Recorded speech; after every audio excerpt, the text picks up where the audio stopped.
Buenas noches. ¿Cómo es México a principios del 2024?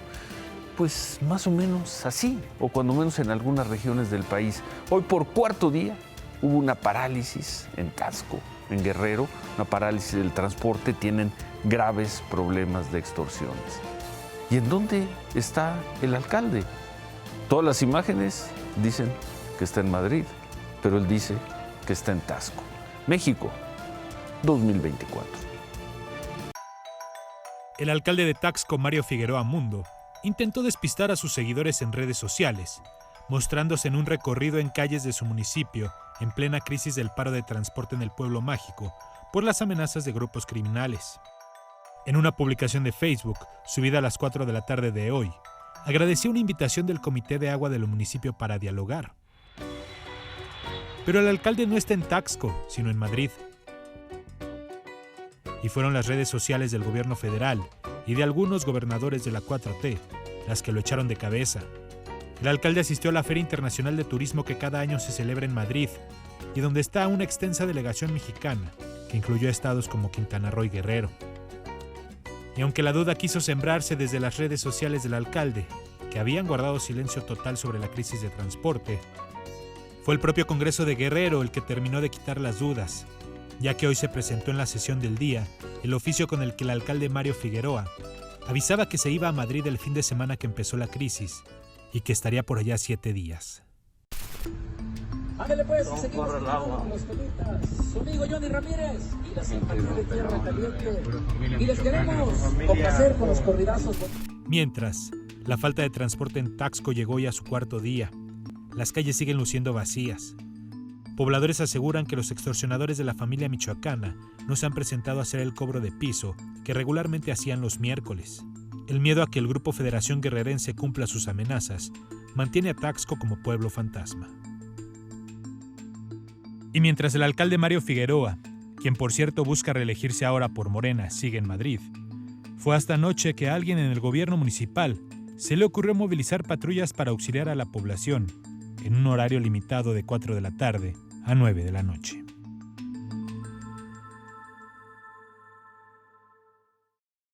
Qué bueno que esté promoviendo el turismo, que lleguen visitantes, que llegue inversión a Taxco. Pero qué triste que no se pueda corregir, que no se pueda, cuando menos, mitigar un problema como el que está enfrentando Taxco, no desde que esta persona, este señor Figueroa, gobierna, sino desde hace muchos, muchos años. Y hablando de esa región, la Fiscalía de Guerrero confirmó que 2 agentes de la Policía Investigadora Ministerial, de los que anoche informábamos su desaparición en Pilcaya, fueron encontrados muertos en la mañana. Además, los dejaron, se encontró una cartulina firmada por un grupo criminal, que se hace llamar la Federación Guerrerense, que es el mismo que mantendría amenazados a los transportistas de Taxco. En fin, la cartulina decía que fueron asesinados por apoyar a la familia michoacana. Las historias de siempre. Y hablando de violencia y gobernantes, anoche vimos las duras palabras, muy duras, de la gobernadora de Chihuahua, Maru Campos. Hoy le contestaron en Palacio Nacional. Son situaciones del fuero federal donde otra vez tenemos la omisión, la indolencia completa y los gobiernos de los estados y los municipios no le pueden hacer la tarea más al gobierno federal. Exigimos que el gobierno federal ponga atención a través de su Secretaría de Seguridad Pública federal, que ponga atención en el estado de Chihuahua y que deje de ser omiso, si no es que decir pendejo, de lo que está sucediendo en el estado de Chihuahua. Cuando hay groserías, no. No. Ese es el lenguaje de otros y tampoco me quiero meter en asuntos. Antes hasta se llegaba, ¿no?, a considerar progre buenondita, ¿no?, a los que decían groserías, y más si eran mujeres, y todo el mundo les celebraba, ¿no? No hay necesidad de eso. Por eso no respondo a esas cosas. Xóchitl Gálvez en Veracruz entró a esta discusión. Yo creo que hace bien la gobernadora en defender a su estado y en levantar la voz. Y lo que yo le he dicho al presidente, póngase a trabajar, deje de estarse metiendo en la elección, deje de ser el jefe de campaña de su corcholata y póngase a resolver los problemas de los mexicanos. Ya estuvo suave que los gobernadores solo si le caen bien los apoya y si no le caen bien los abandona. Entonces todo mi respaldo a Maru Campos por su valentía y por su decisión de reclamarle. Ojalá otros gobernadores tuvieran las agallas de Maru Campos para decir las cosas como son. Bueno, quedan esas palabras de la gobernadora de Chihuahua, la respuesta hoy del presidente López Obrador. Por cierto, hablando de Xóchitl Gálvez, nota, y pues una nota muy, muy relevante para lo que viene, para las campañas. Hace unos momentos, 9:32, Xóchitl Gálvez publicó este mensaje. Antes eran tweets, ahora son este mensaje en X, donde escribe: felicito a Kenia López, a Josefina Vázquez Mota y a Germán Martínez por su designación como candidatos de Acción Nacional. Su aportación a esta campaña es invaluable y bueno, con este anuncio, Xóchitl Gálvez adelanta que el PAN o la coalición PRI-PAN-PRD está mandando pues a lo más fuerte que tiene y además a lo más experimentado para el Congreso el próximo año. No sabemos si algunos se van a reelegir como senadores, si van a ser candidatos a diputados, pero la coalición opositora regresará en septiembre o llegará en septiembre con personajes, con parlamentarios del calibre de Josefina Vázquez Mota, de Kenia López y de Germán Martínez. Información adelantada hace unos momentos en su cuenta de X por Xóchitl Gálvez. Y de regreso a Guerrero, lo informábamos anoche, volvimos a la Sierra de Petatlán, donde las disputas entre grupos criminales pues se están dando así y están provocando estas situaciones, estas historias y además este maltrato, esta burla, esta degradación de las policías municipales.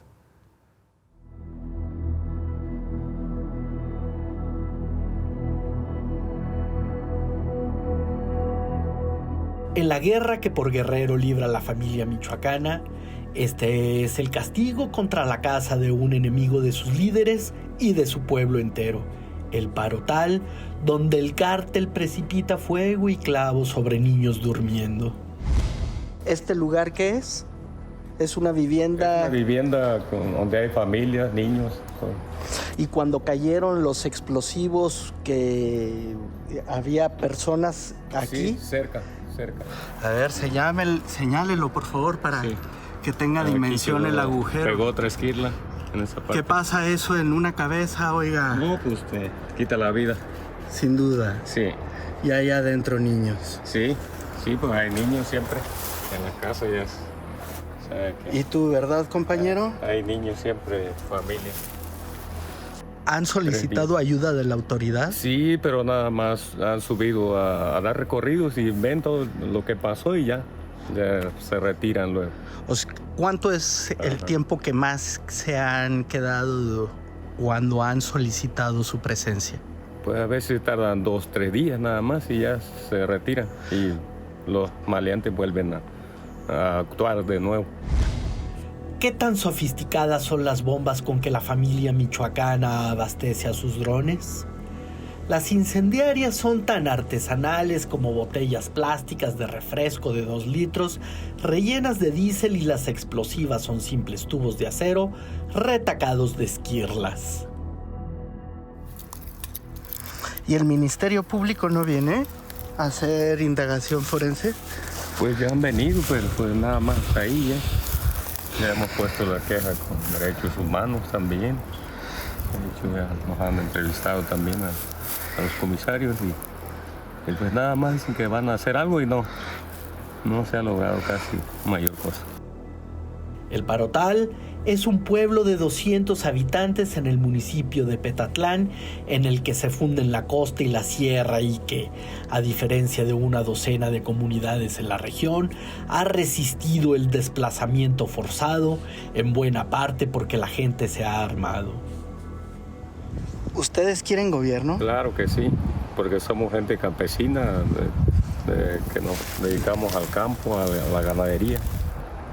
Por eso se arma la gente del pueblo, porque pues, el gobierno no ha hecho caso de lo que ha estado sucediendo. Pero, ¿hay gobierno en Guerrero, en la Costa Grande, en Petatlán? En la guerra que por todo Guerrero libra la familia michoacana contra quien se oponga a su ley de piso, ha quedado de manifiesto que los policías municipales ya son algo menos que sus subordinados.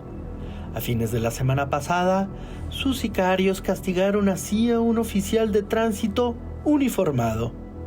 Y en la misma comandancia de la policía municipal, a donde llegaron así de armados e igualmente se fueron, sin oposición alguna.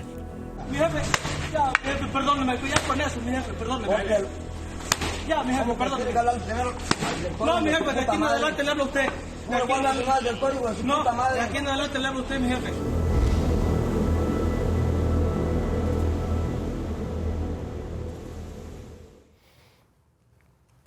¿Cómo describir esa imagen? ¿Por qué se llegó a esa situación en la que los grupos criminales maltratan así a las autoridades? Esto es Petatlán, se podrá decir que es una pequeña comunidad de Guerrero, pero es un criminal golpeando, humillando a una autoridad, así esa autoridad sea un policía municipal, y es un policía municipal clamando, rogando al criminal que no lo maltrate. Y además diciéndole, perdóneme, las cosas serán como usted diga que deben ser. ¿Por qué? ¿Por qué? Mi jefe, ya, mi jefe, perdóneme, ya con eso, mi jefe, perdóneme. Ya, mi jefe, perdóneme. No, mi jefe, de aquí en adelante le habla a usted. No, de aquí en adelante le habla a usted, mi jefe. De aquí en adelante le habla usted, jefe. Claudia Sheinbaum hizo una transmisión en vivo en su cuenta de Facebook para responder comentarios, habló de distintos temas, habló de seguridad y de la recién difundida encuesta de percepción de inseguridad publicada la semana pasada por el INEGI, en donde la percepción de inseguridad se redujo, es decir, en donde el INEGI registró que los mexicanos tienen poco menos de temor del que tenían 3 meses atrás. Sobre inseguridad pública a nivel nacional, miren, hay una reducción. Me voy a poner los lentes para que pueda ver las fechas exactas. De diciembre del 2018, que estábamos aquí, luego bajó, luego tuvo un piquito y luego hay una tendencia de disminución. No ven nada, aquí ahora sí ven. Una tendencia a la disminución. ¿Se fijan? Y esa tendencia a la disminución quiere decir que la gente se siente, en general, más segura de lo que se sentía en 2018. Claudia, buenas noches. Ciro, buenas noches. Habría que preguntarle a los habitantes de Petatlán si realmente se sienten más seguros. Pero es la encuesta nacional del INEGI. Del INEGI, organismo autónomo. En otras cosas, Ciro, el lunes vimos estas imágenes. Esto ocurrió afuera del Estadio Corona, la noche del domingo, al terminar el partido entre Santos Laguna y Rayados de Monterrey en Torreón. Un grupo de aficionados de los Rayados fueron atropellados. Una aficionada murió. 9 más resultaron heridos. 2 de ellos, por cierto, siguen graves. La responsable fue identificada como Jennifer, residente de la ciudad de Del Río, en Texas, la responsable de esta tragedia. Esto que estamos viendo en pantalla. Sí, son los hechos del fin de semana, ¿no? Así es. Sí. Bueno, resulta que hoy fue la audiencia inicial de la responsable. La Fiscalía de Justicia de Coahuila acusó a Jennifer de homicidio doloso, lesiones graves y daños. Es decir, el Ministerio Público presentó ante el juez pruebas de que el atropellamiento no fue producto de un accidente. El juez de control ordenó que Jennifer siga en prisión en el penal femenil de San Pedro, Coahuila. A los otros 7 detenidos que viajaban en esta camioneta no les imputaron un solo delito, es decir, los dejaron en libertad. Y hoy previo al partido de los Rayados de Monterrey contra los Gallos del Querétaro, se hizo un homenaje a Maribel Mercado, esta aficionada que murió la noche del domingo. Se guardó un minuto de silencio en su memoria y no solo eso, salieron también con una jersey color negro, con un listón color negro y pusieron una fotografía de Maribel en las pantallas en su honor. Bueno, el expresidente Ernesto Zedillo estuvo hoy en México, se esperaba su conferencia, fue una conferencia en un evento privado, habló de economía, habló de política, de acuerdo con personas que lo escucharon, que pudieron entrar. Ernesto Zedillo afirmó que en América Latina y en México se han abierto espacios, así lo dijo, al populismo. Espacios al populismo que, lejos de fomentar la democracia, la erosionan. Y dijo esto. Y en este momento, pues hay una gran preocupación, no solamente en cuanto al tema económico, sino también en cuanto a los temas políticos. A mí me parece que sobre un tema como este hay que ser considerablemente más reflexivo y no hacer simplemente referencia a las grandes etiquetas. Por ejemplo, ahorita oí la economía de mercado, o el capitalismo, o el neoliberalismo, que eso todavía nadie ha explicado, es un término muy popular. Cada vez que algún político que no entiende algunas cosas quiere insultar a alguien, le dice neoliberal. Cada vez que un político que no entiende algunas cosas quiere insultar a otro, le dice neoliberal. El expresidente Ernesto Zedillo hace unos momentos en la Ciudad de México. Vamos a regresar a ese tema al final del programa.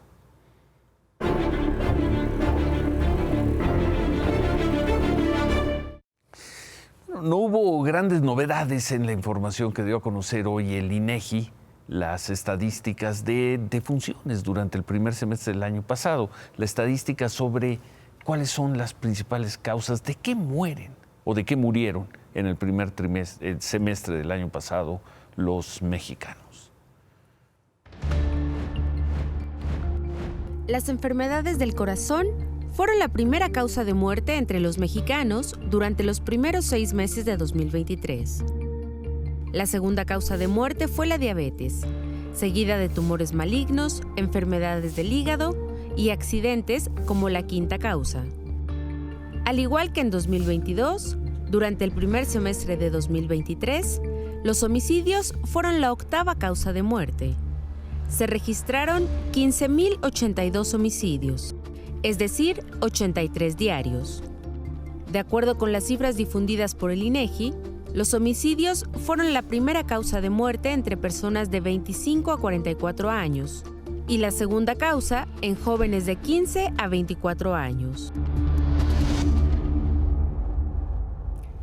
Primera causa de muerte en personas, en jóvenes de 25 a 44 años, los homicidios.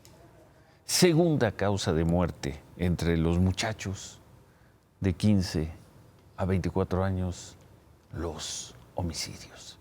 Cifras dadas a conocer hoy por el INEGI. Por cierto, en el primer semestre del año pasado, el COVID dejó de ser ya una de las 10 principales causas de muerte entre los mexicanos. En el primer semestre del año anterior, del 2022, el COVID todavía era la cuarta causa de muerte, más de 30,000 personas.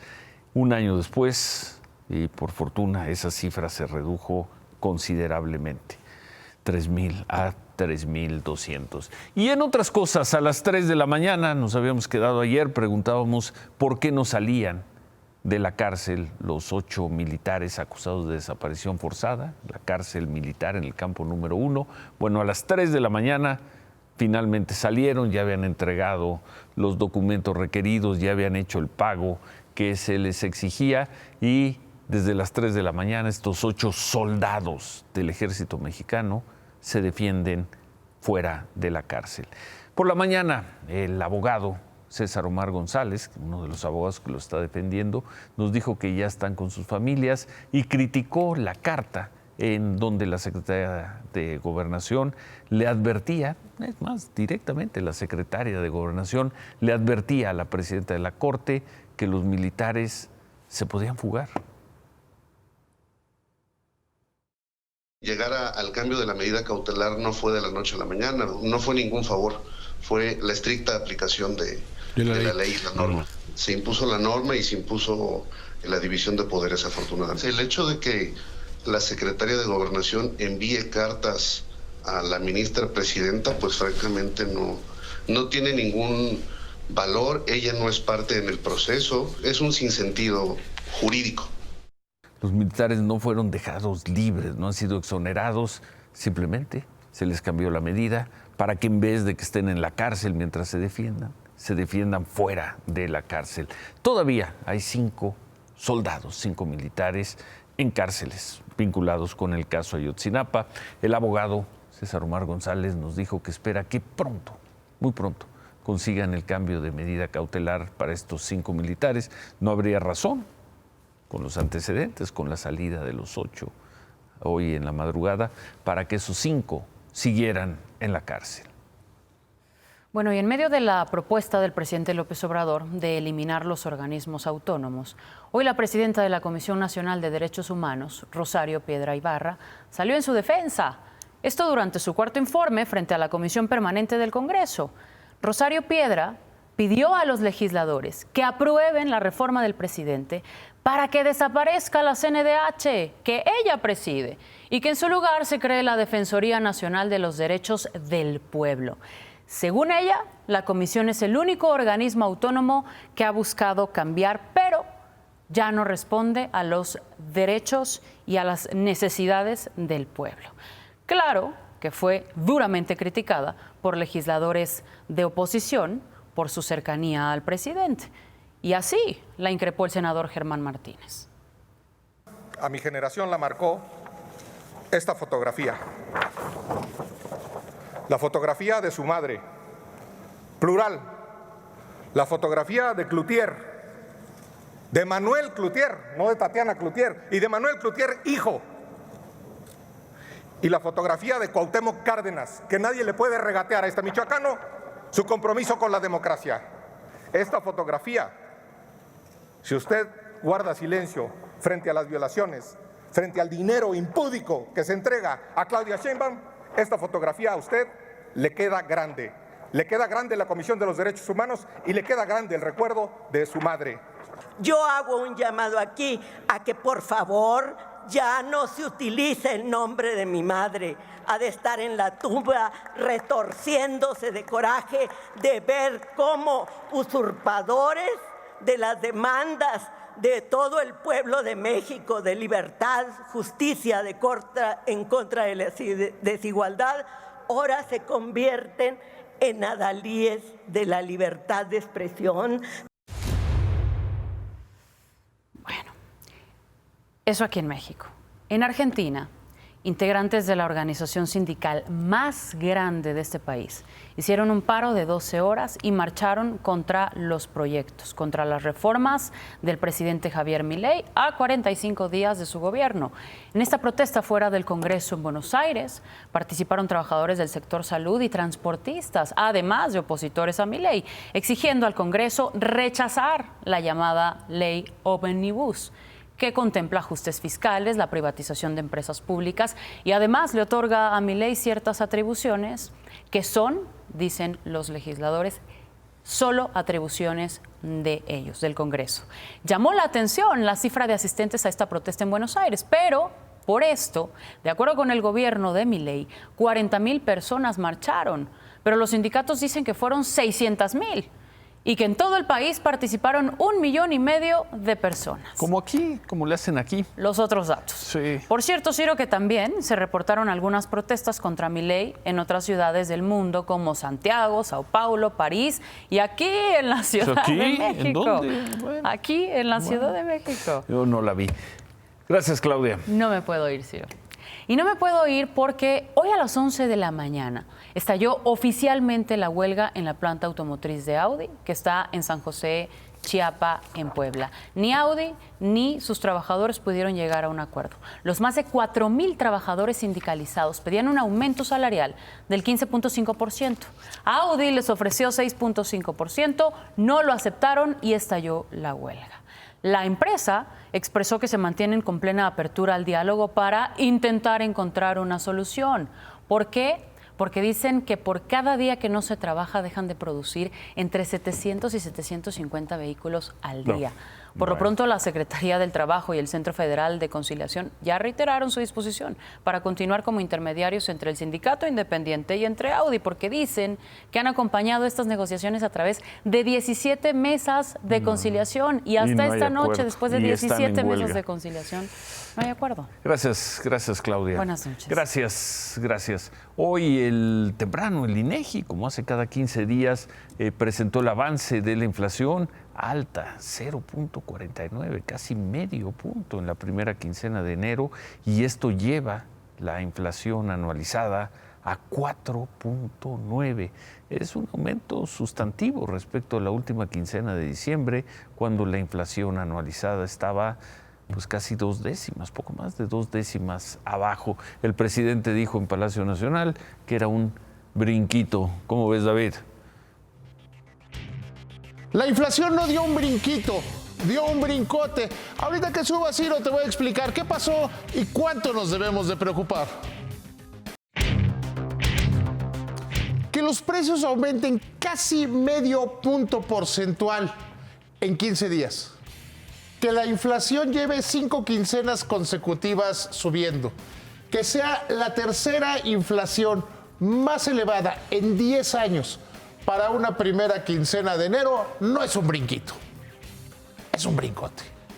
Alguien me podrá decir, a ti te gusta decir esa, pero el año pasado estábamos en 7 y tantos. Ayer dijiste 4.7, fue 4.9. Fue 4.9, es una inflación que salió mucho más alta de lo que esperaban los analistas del mercado y que manda una señal muy clara, Banco de México, que dice que es dato dependiente, que toma sus decisiones monetarias con base en los datos, pues ya no va a pensar en cortar las tasas de interés, no en febrero, que nadie lo esperaba, pero no en el primer trimestre, y muy entrado el segundo trimestre, a lo mejor podríamos pensar en bajar las tasas.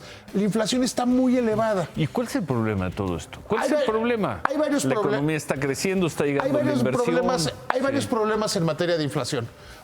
Sí, es el impuesto más grave para el primero, los pobres. Ya no iba a decir eso, porque ya espero que esa ya te la sepas. 25 años escuchándoselo, compañero. La primera es que los precios de los servicios están teniendo mucha resistencia a bajar. La segunda, que algunos productos de la canasta alimentaria están teniendo incrementos brutales en sus precios.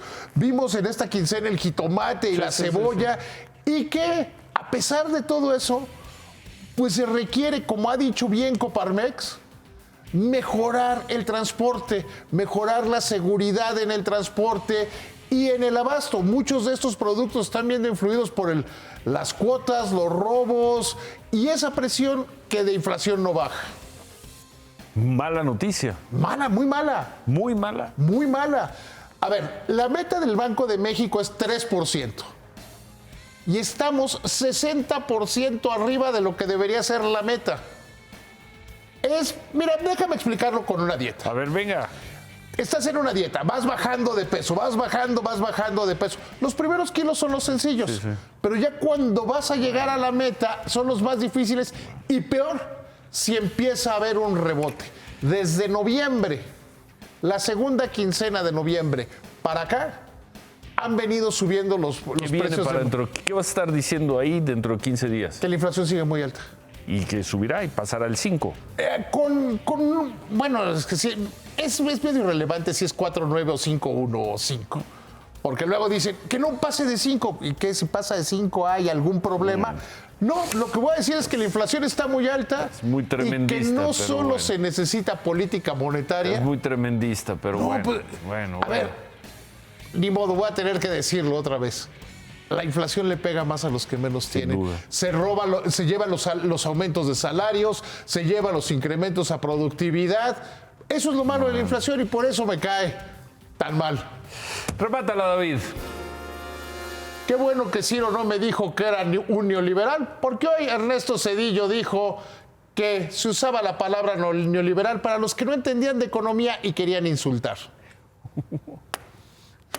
Bueno, y hablando de eso, ¿qué tal que tuviéramos un país en donde Zedillo y López Obrador pudieran dialogar en paz, con plena civilidad, con gran información sobre programas sociales, sobre libertades? ¿Qué tal? A ver, volvemos con eso.